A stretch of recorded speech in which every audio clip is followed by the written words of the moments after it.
last night. It was, I don't know that we can call it an impressive showing because it was not the most aesthetically pleasing game that we've had in the course of this 2022 NFL season. But I will give him this. That is a tough spot for an interim coach to be in because Matt Rule gets fired. You clean out the defensive coordinator. You fire 2 more assistants on Monday. You've traded away ostensibly your best player in Christian McCaffrey. You trade away Robbie Anderson. You've got trade rumors swirling around guys like Brian Burns all the way up until the trade deadline. Sam Darnold just got activated off IR, hasn't played yet. Baker Mayfield was dealing with a high ankle sprain, and he was out. P.J. Walker coming off a 0.0 passer rating 5 days ago. 0.0. And came out, a full-on Blutarski, and played well enough for them to win. And if you watch that game, and just going back again through the highlights this morning, every time the Panthers are making a play, it's an effort play. It's them breaking a tackle. It's dragging a defender. It's pushing the pile. And those are the sorts of things that if you're going to have a team give up when they see this season is not going to go our way, you wouldn't have that. You saw effort from the Panthers. And on the flip side, you had a Falcons team that I wouldn't say it's a lack of effort, but it was ugly at times. Arthur Smith said after the game did not think about benching Marcus Mariota, turning things over to Desmond Ridder, the rookie third-round draft pick out of Cincinnati. I imagine that somewhere Jim Irsay might have some thoughts on this.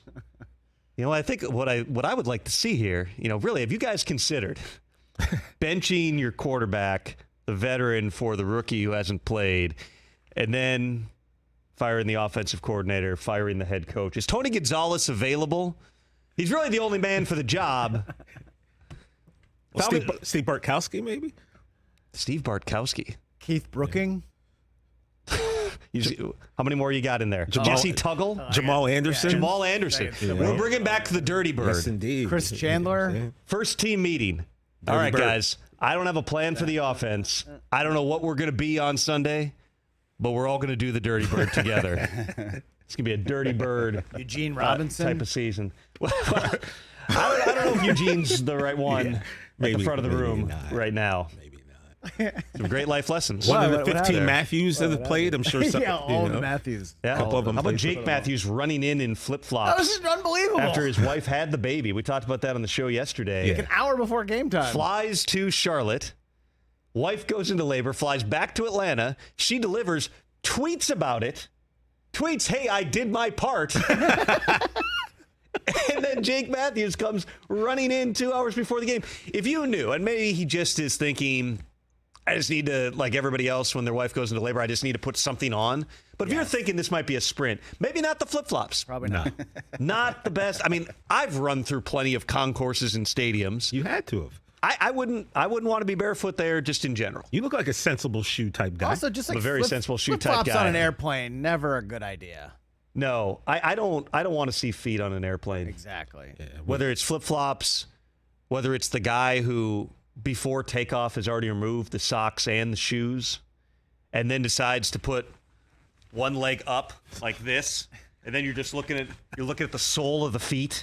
And it's black. Or how about if you're in the window seat? How about your window seat and that foot just comes through that little thing right there? That's no.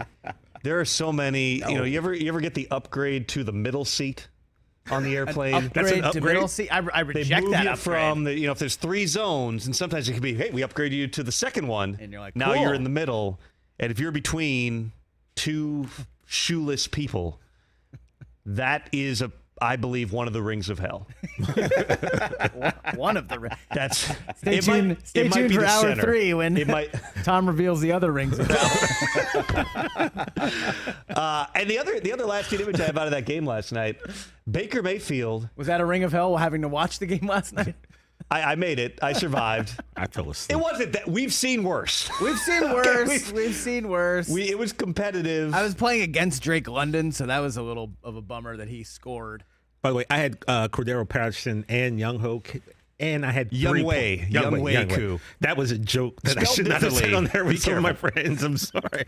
You have these names with your friends, and then you just He missed 2 extra points. 3.5 fantasy points.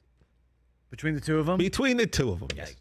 It's not the best. Yeah, well, I'm going to lose this week. That's what I'm saying, Tom. It's early. Never overreact to the Thursday game. Even when you see those percentages swing. We had this talk yesterday. You're right.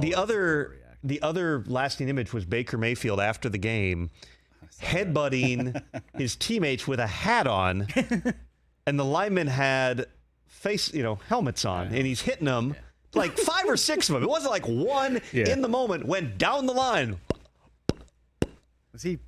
And they all had interesting reactions. Like one of them went with it. One was like, "What are you doing?" One guy was like, he never even got touched by a human being.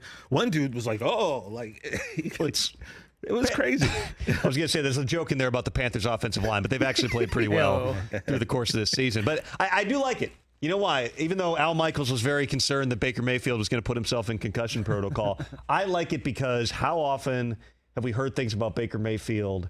And there's a narrative that he's going to be the moody guy and he's going to be high and low. And if it's not going he's great when things are going well, but he's going to tank out when things are going bad. He's a backup right now. He's excited. Behind undrafted PJ I'm watching Walker. This clip. This clip is bananas. Yes. Literally post-game going down the line, just head-putting dudes in helmets. To me, and again, he's wearing a hat. I would not advise if there's any children who, for some reason, aren't at school and are watching the show, I would not advise you to headbutt anyone, much less if they're wearing a helmet and you are in a sideline cap. But I would say there's a leadership element of it.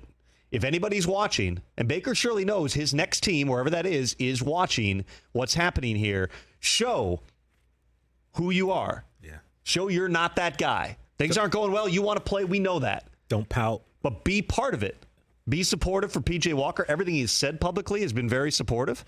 I personally like it, though, again, don't crack your skull open. Catch the Rich Eisen Show every single day on the Roku channel, 12 to 3 Eastern, for free.